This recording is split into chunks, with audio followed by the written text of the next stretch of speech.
I don't have much to say. Nima said a lot of things. But let me say a few things about Aro. Aro, as you see, he didn't spend much money on himself. He wore shorts. You know, it was when I think it was when his father or mother died, that Aro wore Agbada and also gave me an Agbada to wear. Both of us went for the burial. Aro was a very simple man, but he was a workaholic. Now, Nim has already told you, he was myself and himself working in ABA in our final year that we became friends. Aro was, when he came, he first of all went to the Western Ministry of Works to work.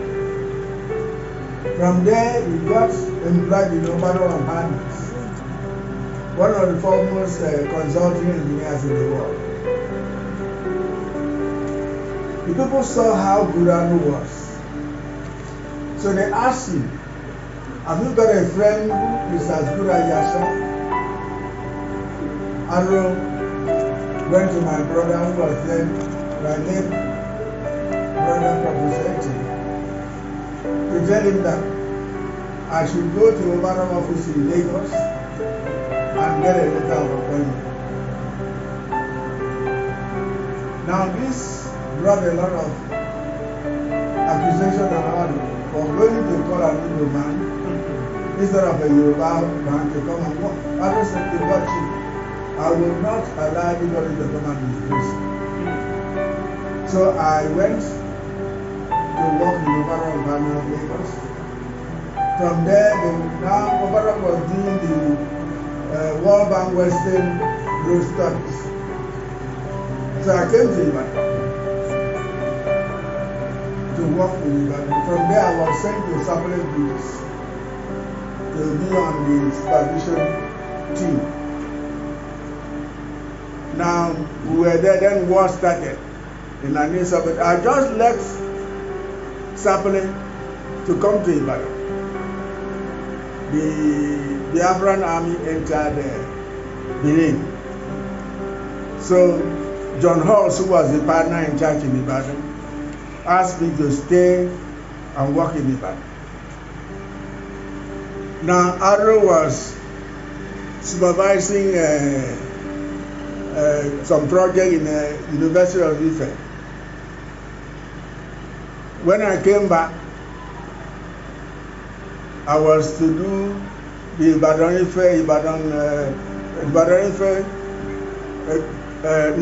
to do Ife Ondo Akure.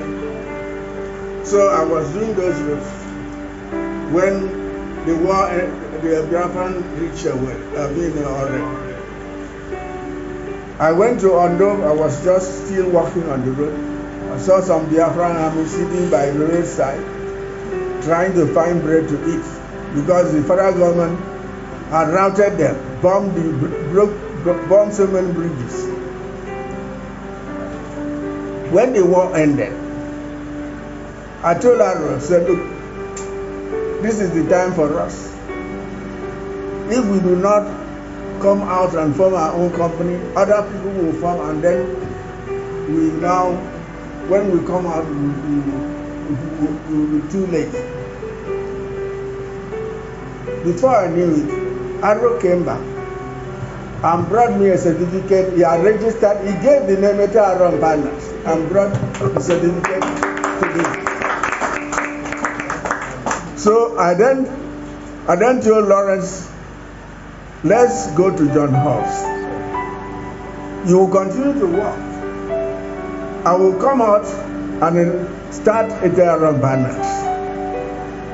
Your salary will be, both of us will share your salary until we have been paid. Now I used to go to the Ministry of Works, doing all the public relations. So we formed a Arokodare. Aro registered a Arokodare and gave me the certificate in 1970. So I came out and went to the Ministry of Works. There was one white man, Dawood, who had seen the work we have been doing. The first work he gave us was the rehabilitation of Bini Asaba. Now, Aro was to find money. We didn't have any money. We were using overrun cars. So we told John Hall, let him allow me to use the overrun car. He allowed us. Aro was working. Aro was to raise money. I went to Benin every evening when I was trekking 10 miles a day, writing all that should be done to the road. So I completed the work within, I think it was 2 weeks, because we were given 2 months to do this work. I came back, Alawo was the soil man. He went and did the soil. We produced one of the best reports and design for the Bini Asaba Road. We had to do traffic studies. From the traffic studies, we made recommendations, and instead of, we now suggested a bypass in Akbot. So they awarded the contract to what was these people's name now? I've forgotten their name. If I remember, I will tell you. Now these people, when they saw us traversing doing the back, they were following us, picked all our alignment. Then they went and told the Federal Ministry of Works that they will give them a new road at the same price, because we had done an alignment which was about 10 miles short, so that the cost of the rehabilitation will give you a new road. The ministry accepted it. The next thing they said was that they must not allow Eta Rambana to supervise. That was the condition, that we will give them a new road, but Eta Rambana should be removed. Now, Dawood, this white man was not happy about it, but they removed us. And Dawood now gave us the Kanuna bypass, Western bypass, with a bridge, and it was going to be a Guacamole. So now Lawrence used to work on Sunday. So when I came to see Lawrence from the church, Dawood had phoned Lawrence to say what is the price of the project, so they want to get approval. Luckily, I had come inside. So Lawrence asked me, I said, the whole project will cost so much. I gave them the price. Now, when I came to do the final design, I found that the bridge that I've given them 10 beams, because you see, in bridge engineering, you cannot use more than 10 beams. If you put 11 beams, it's going to, except you separate them, but one day, you must not use more than 10 beams. When I came to do the final design, I found that the 10 beams could not work. Even that, this was a composite steel and concrete bridge. Even with the welded plates at the bottom. So I wrapped my head. We cannot go back to tell Dawood that the design that we gave him could not work. So I started, somehow God gave me some information which I had to try out, which I came out with a bridge with mixed spacing. Normally you have equal spacing in bridges, but I came out with bridge with mixed spacing. So the inner, that is the central, I made it wider. As I now move the beams, the stress was moving inward. Normally, the outside beams are highly stressed, while the inside, if you ask people who are carrying maybe a long load, the people in the center are not carrying the same load as people outside. So I moved it, and I found that with the big spacing, we came out with that concept. But unfortunately, we didn't popularize it. One man, when we went for this bridge engineering, one person in Russia came out with that concept. Meanwhile, we are already developing the concept. Unfortunately, we didn't. But in one of the conferences of bridge engineering, in a discussion, I had presented a discussion on bridge with big space. So that was how Ejaro got money. We got money. We were able to build up the firm. We grew. At one stage, we had 100 engineers working in Ibadan, coming all over the federation. But I had made a commitment with God that if God will make me to be a good engineer, I will be a minister without pay. But when God blessed us now, I abandoned it. God started closing us down until only myself and Aro were left. All the engineers, we asked them to go and find work. So, Ejaro Banners is based on God. God has been with us, and that is why Ejaro Banners is a name to be reconciled with in engineering in Nigeria. And I pray that you people will keep it up, because our motto is to pursue excellence in engineering. And we hope that you also will learn to pursue excellence and keep the flag flying. Thank you, and God bless you.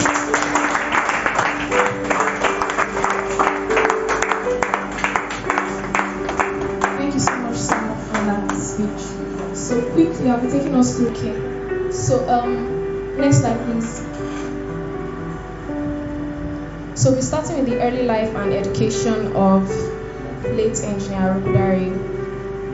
He was born on the 15th of March 1938 at Ikiti, Ekiti State, to the family of Chief John Afolabi Arokodare and Madam Esther Iboroke of Ekiti, also in Ekiti State.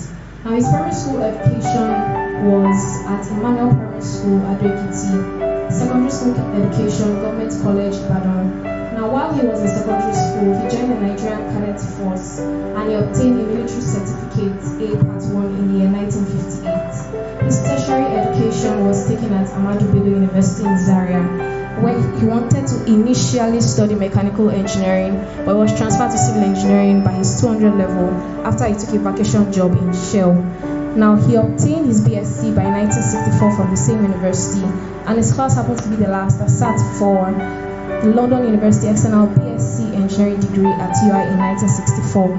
I'll also mention, just as engineering mentioned, that was also where he met Reverend Ete. Now, master's education at the University of Leeds to study transportation engineering in 1969. He was married to Oladuni Arokodare, and they had 3 sons and a daughter. Please, next slide. His engineering career.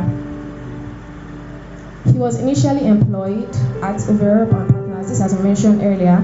He was also involved in the road development study at Western Nigeria for World Bank. Projects he worked on include the 205 meters long Manio Bridge in Cameroon, Ife Ondo, Ore, Ijebu-Ode, Idiayore Road and bridges, 75 meters long, 2-lane steel arch bridge over River Wolale in Sokoto State, and so on. In 1970, he became a principal partner at Etero and Partners, during which he supervised projects like the rehabilitation of roads such as the 150 kilometers Benin Asaba Road, 160 kilometers Idokaba and Lokoja Road, and so on. He was also a consultant to a number of private and government projects, such as the design of the 5.5 kilometer road linking University of Ife and its teaching hospital, 44 kilometer eastern leg of Outer Ring Road of Benin, and so on. He was also a consultant for the evaluation of tenders, qualifications, and bid documents on a number of projects. Now moving to his professional qualifications. His professional qualifications included the following. He was a member of the Institution of Highway Engineers 1958, member of the Institution of Civil Engineers 1969, member of the Nigerian Society of Engineers 1970. He became a fellow of the Nigerian Society of Engineers in 1982. Other qualifications obtained by him include the military certificate, as mentioned earlier, chairman or convener of the Transportation Committee of Engineers 1977 and 1978, and so on. His next slide. Now, his contribution to national development. Arokodare once said, if you want to develop a place, you should develop the people. And so he always made it a point of duty to give out to as many people as he could, provided that he had them. I just want to share my experiences with the late engineer Arokodare. I first came across him in 1979 when I went to the then ATRO office on Queen Elizabeth Road in Ibadan. It wasn't really for an interview, but once he found out that I attended Ahmadu Bello University, I had interest in highways and structures. That was enough, so I got employed. So from 1979 till he left us, I had some interactions with him, and from those interactions I learned quite a few things. Some of them, of course, I got to make use of, and he struck me in different ways. One was that he was very intelligent and he worked hard. If one is intelligent and hard work doesn't come into it, then it's more or less useless.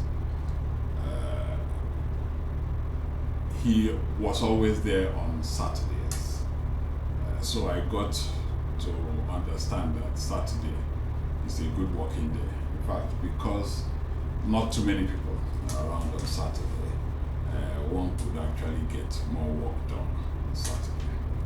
Then he was very intelligent. The engineering was part of him. There was this incident, I can't remember who it was, but one of his colleagues, an engineer, had asked him to help do some work. So he came around and he was questioning more or less something that Engineer Arrow had done.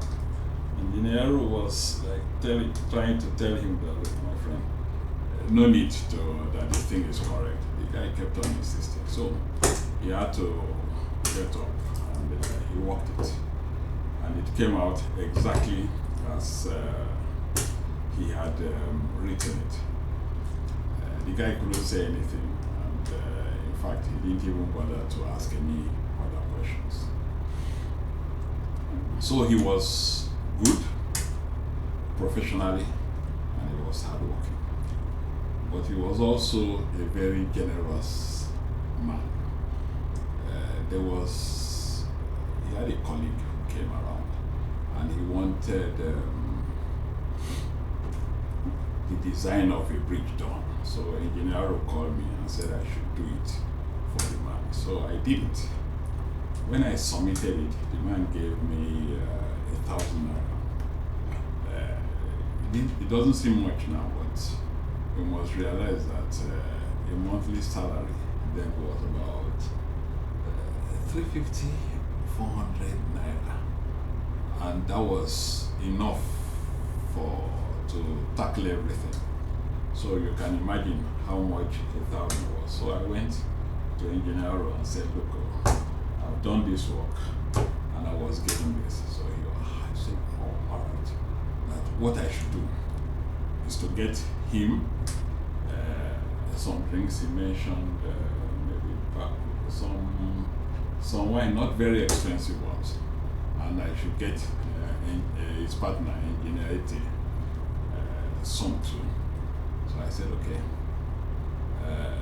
Engineer was easy, you could get him some maybe good brandy, whiskey, but Engineer just wanted all those things. So I ended up getting, had to split it, make sure that the amount, the costs of both of them were similar. So I brought these things down to Engineer. All it meant was that for that day, and maybe the following day, anybody who came to visit me got a gift of 1 or 2 bottles of drink. And he also, we all knew that when he has money, he'll put money in envelopes, put them in his drawer in the office, so that most times when people come and they just ask for money, he was able to assist them. I found out that he was also unique in quite a few things. One was his dressing. He always had on this, even in the office, not when he's going to a meeting or something, you will know because he will dress differently. But if he's going to be in the office at work, he will put on shorts, tight shorts, and the pockets were always pipe pockets. He told me why they are pipe pockets, but I don't think we have to discuss that here. So he had pipe pockets, and then we have loose top, short sleeves, and all that. So that was it. But he would wear hot shoes, some very good shoes, that's Engineer. I think he felt comfortable like that, and it was unique. Nobody else would dress like that. And also, his pen, he will always use this drafting pen, rotary, maybe size 0.8, something a bit thick, so that you find that his writing it was unique. I found out that I think at the point I was using those pens too, but maybe not 0.8, maybe something like 0.4. The reason was that they don't get stolen as often as using the other ballpoint pens. Those ones you keep changing them. No matter, even if they were expensive ones or cheap ones, they will disappear. But nobody would take those other ones. So it was a unique one. Not only that, if he attended, let's say, a party, and you go with him, there were 2 things you were sure of. One was that you were never going to stay near the front. It was always going to be somewhere behind. That was because almost always you won't stay till the end. So he was always able to sneak out and go. Then he was an accessible person. Almost anybody go to him, discuss. If you have a problem, put it down. If he can help you, he will almost definitely help you. There was a day I had to fill a form. I think if something came in from Lagos, and it was on a Sunday, and the chap had to go back. So I went to Engineer Aro's house. He was in Kogi then. Went, explained. He looked at me. He filled the form, signed it. But then he had to use an official stamp for it. So he asked whether I could drive him to the office and bring him back. I said, why not? I mean, I was a bit worried that carrying my Oga in the car. So I drove him there. And he's very observant.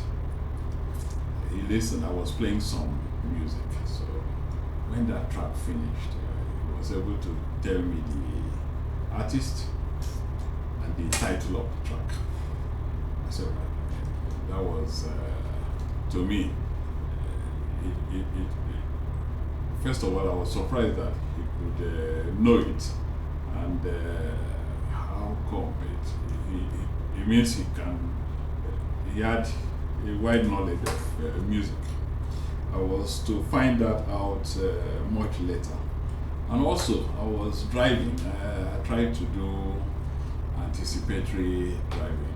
So if someone is in front, and I try to judge or anticipate what he's going to do, so I could take evasive action. So he watched, and he was able to point that out. Anyway, we did that. So since he knew that I listened to music, thereafter, occasionally, I might just come to work, and I found out that he will give me a cassette, not popular format now, but he will just give me, and there will be.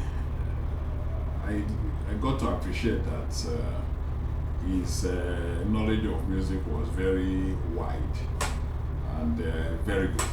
So I don't know why he gave me. I mean, I never gave him anything in return, but he gave me quite a few of them, and I actually appreciated them. Still on music, he had, there was this chap that used to sell LPs. I think maybe, I can't remember whether it was to be or Damascene or somewhere that his shop was. So he would come with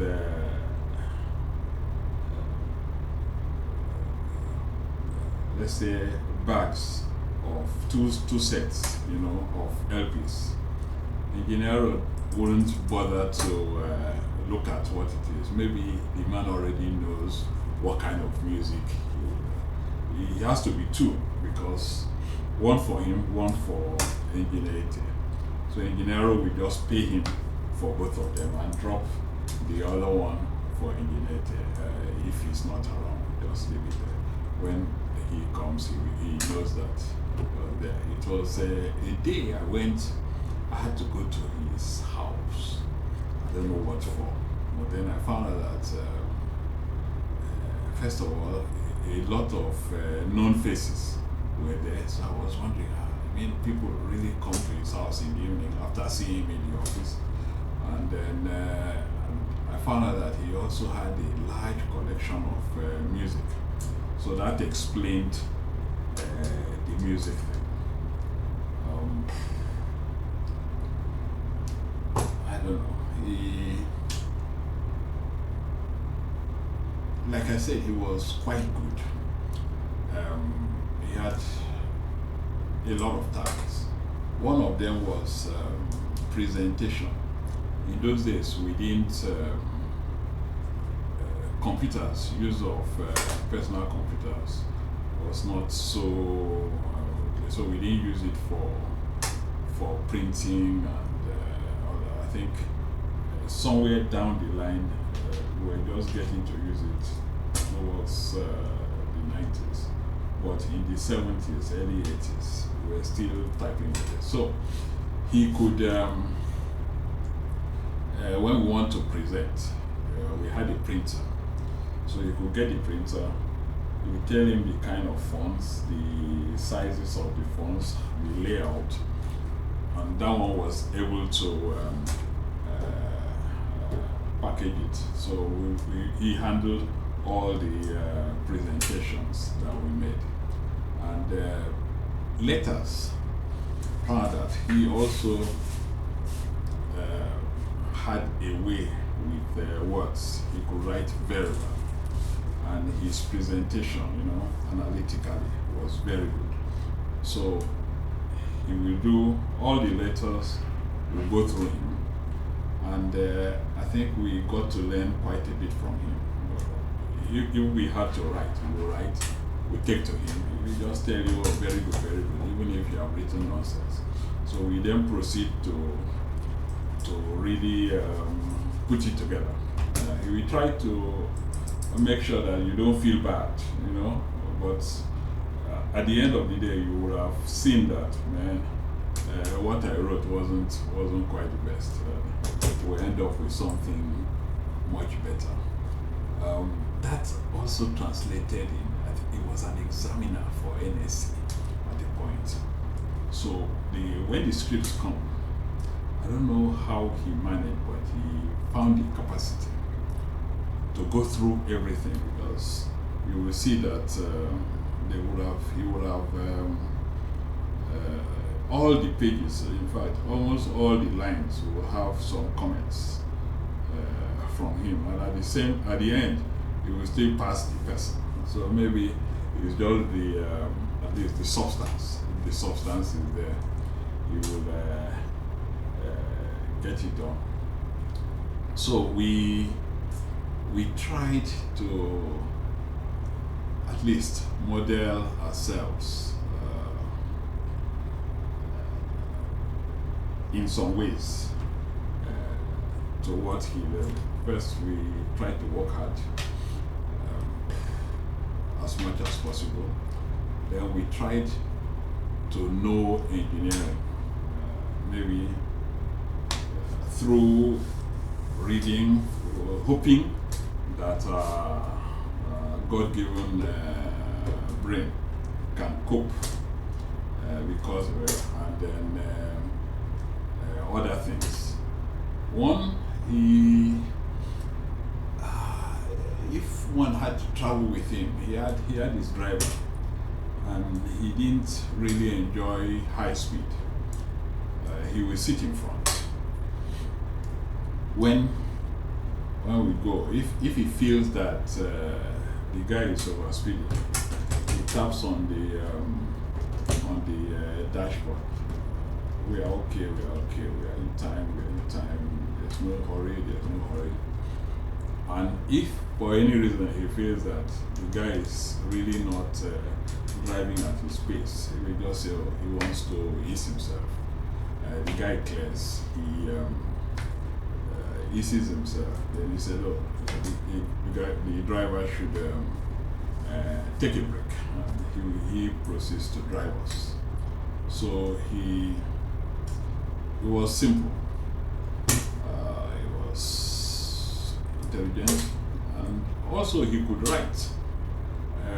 Occasionally he used to write for the newspaper. I think it was Tribune. So it might just come. I don't know whether he gave other people, but he would just give me what he had written for me to go through and make comments. Because he said, oh, that if he writes anything, it has the possibility of affecting the whole company. So I will read, and most times there is nothing to comment about. I mean, he's written it and everything is fine. So he could write. And for someone who didn't seem to socialize so much, I was surprised that he knew so many people, because almost anything that we had to do, there was always, it was easy because of his network of people. He could get in touch with this, get in touch with that. And he had a lot of respect and a lot of love from people around. So it was very good working with Etiaro then. It was as if there was nothing we could not get. This we could get. And of course that goes for, but I'm not talking about ingenuity this time around. It's just engineering. So when he was ill, he came, he said, oh, look, he had a tumor and that's nothing to worry about. And then he mentioned that he had got for this. Anyway, those were difficult times, not very happy times. And I know how it affected his friend and partner. But well, what had to be, had to be. We all miss him. There was still so much we could have learned from him, so much he could have done. Because even at times that we didn't have much work, he had the capacity to anticipate work. He would come, get surveyors, say, oh, that but we need an outer ring road. So they go into the field, go around and all that. Then he will come, he will do. I think he did that for Ibadan. Maybe he did for Akure too. Some other work, things that he felt were actually needed, and then he will push them. I know he was passionate about hoping that there will be an Ekiti state, but he did not live to see the creation of Ekiti state. So like I said, a lot of his work to us was still undone, and we wish he had more years to have been able to achieve more. Thank you very much. And he said, oh, sorry, Reverend Engineer T. Then he wasn't Reverend Engineer T, it was Engineer T. He said he was not around.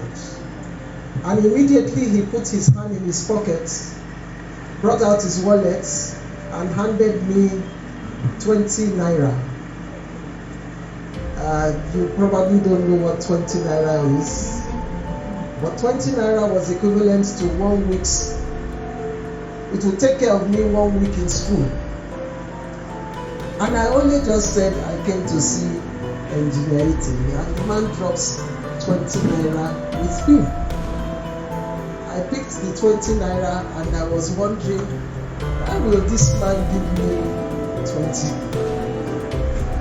That was a big surprise to me. That somebody just, I wasn't yet going, he just gave me 20 naira. And when I joined the firm in 1992, at that time he was in hospital already, and I had the opportunity to go with Bluetooth connected. I had the opportunity to go with Reverend Engineer Ite many times to see him in the hospital. Bluetooth disconnected. At the UCH, at Bluetooth connected. Group Medical Hospital. I went a couple of times with Engineer Ite to see him there. But one of the things that really shocked me was the kind of bond that both of them had. I didn't seem to, it was Bluetooth disconnected. Interesting and unique. Bluetooth and so sometime in 1993, I had the opportunity to sit with Engineer Ite, and I asked him, I said, how did you people meet? Please, let me know how you and this man met. And he said, well, it is God's providence. I think it is God that brought two of us together. And then he told me the story of how that they were in Arokodare University, their first year, and they put them in groups of about five of them to do a project together.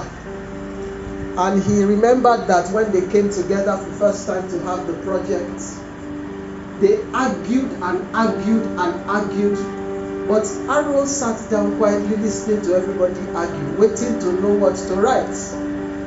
They argued, I think the first 2 meetings they just argued. So when they came for the next meeting, he just turned to Aaron and said, "Chief, whatever I say, just write. Don't listen to these useless people." And they were making noise, and then after a while, the people there agreed, "Okay, you do whatever you want to do. When you finish, we will come and vet it."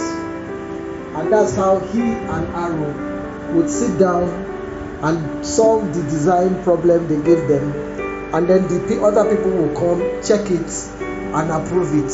And that was how both of them started working together. Over the years, I have had the opportunity to sit with Reverend Engineer Ite, maybe not much with Aaron, but I have watched a lot. That question I asked him in 1993 has always been in my mind. How did they stay together?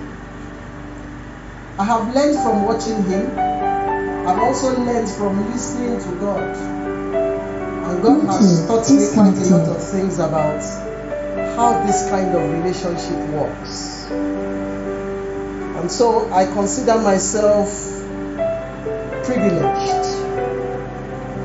I'm excited that I could be under the feet of one of the masters to learn a lot of things, not only engineering, but other things. I would say it like this. A Scottish man said it like this: "It is better felt than telt."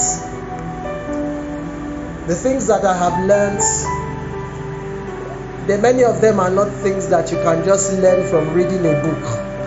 You would learn it from just listening.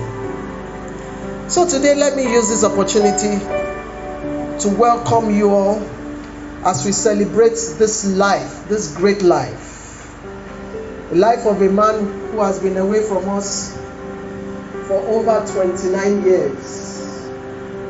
And yet, every year, he is celebrated in different quarters. In this office, he is celebrated. The Nigerian Society of Engineers, Ibadan, celebrates him every year. He is a man that has left a legacy. That legacy lives beyond him. He was a selfless man. He was a giver. A lover of engineering, very passionate about it. Many of you don't know that Aro came to work every day of the week, including Sundays. I still remember when Engineer is coming back from church on Sunday, as he's driving past the office, he parks the car and goes in to greet Aro. Stays with him for 10 minutes, and goes back to his car and drives home. That was how it was done. He's very passionate about engineering, and he was a visionary. As we sit here today, please, I want you to keep your eyes and your ears open. I just want you to learn. I want you to see how you can apply it to your life and make your life a better life. If there's anything we plan and design this program for, in addition to remembering him as a person, is to learn something from the man's life. I want to end this with an interesting thing. I want to thank everybody here. But I'd like to tell a story as I thank everybody. Some years ago, when I finished and I was about to serve, or while serving, I worked in a company in Lagos. The company was called Ultima Communications. We installed satellite TVs, dishes all over Lagos and all over Nigeria. And on this particular day, the messenger happened to have been, the office assistant happened to have been unable to make it to the office. I can't remember exactly what happened to him. And interestingly, the office was on the island and he lived somewhere around the island. Bluetooth disconnected. And this office assistant couldn't make it to work. And if you know Lagos, if you are going to work in the island in the morning, from Arokodare, you must have left your house at about 3:34 to get to the island for 6. But this guy couldn't make it on that day.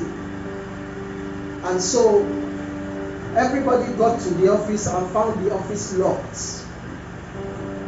All the bosses came and all of them had to stand outside. And people were getting annoyed. Why hasn't he opened the office? Where is he? There were no phones to find out where he was, so we all had to wait. The managing director of the office came and he found out that everybody was outside. What's happening? The office assistant is not around. And then the managing director stood there Bluetooth disconnected. and just realized how important this office assistant was to the office. Everybody saw him as a nobody before that day. But the managing director realized that if this guy decides not to come to work, the key of the office is in his hand. Nobody can enter the office. So that means no work can get done, and that means nothing can happen. And on that day, the managing director called everybody together while they were waiting for the boy to come. And he told them, he said, can you all see how valuable the office assistant is? I want all of you, when he comes in, let us give him a round of applause and tell him how valuable he is to us. You can see that none of you can work here today because the office assistant could not make it. So today I want to start by thanking all our office assistants. Can we put our hands together together? I want you to know that you are valuable in our system, and without you, it will be impossible for us to do any work. I want to encourage you to put yourself selflessly to the work you're doing and keep serving. I also want to thank all the non-professional support staff. Let's put our hands together for them. Many people might not see you, but we know that if you stop your work, a lot of work will stop. Today we want to acknowledge you and encourage you to continue doing your work. I want to thank all the technical staff also. We have a lot of technicians that work with us here. If your results and all your tests are done wrongly, the results that we will have will be what? So without a good technician working with you, the engineering is nowhere. I want to thank all the professional non-engineering staff that are with us also. From the accountants to the human resources officer. You guys, in fact, all of you, I'm sure you know how valuable you are to me. I cannot do without them in this organization. They have taken away a whole lot of load from my head. And I can, you see, with them there, I can play a little more, you know. I also want to thank our engineers. Let's put our hands together for those people. The junior ones, senior ones, the management staff. I want to thank all of you for making ATR and Partners what it is. May God bless you all. Finally, I want to thank at this point the chairman and committee members of the Arokodare Day 2022. You guys have done a beautiful thing today. I really, really appreciate you guys. I remember the day they came to meet me and said, oh, there is Arokodare. I said, oh, that's true. We are entering March.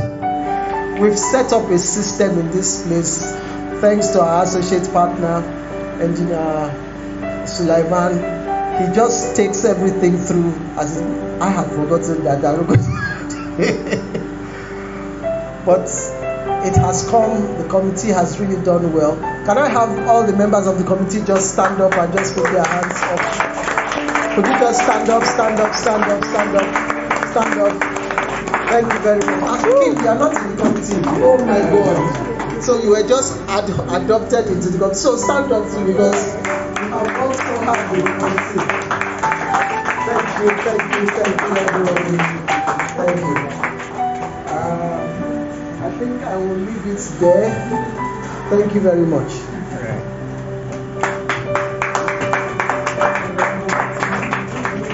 The impact that he has made, and what will people say after we have departed this world? So we should try to learn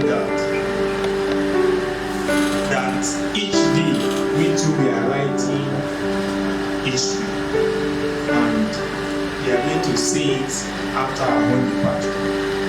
So let us take that lesson and don't let us depart from it.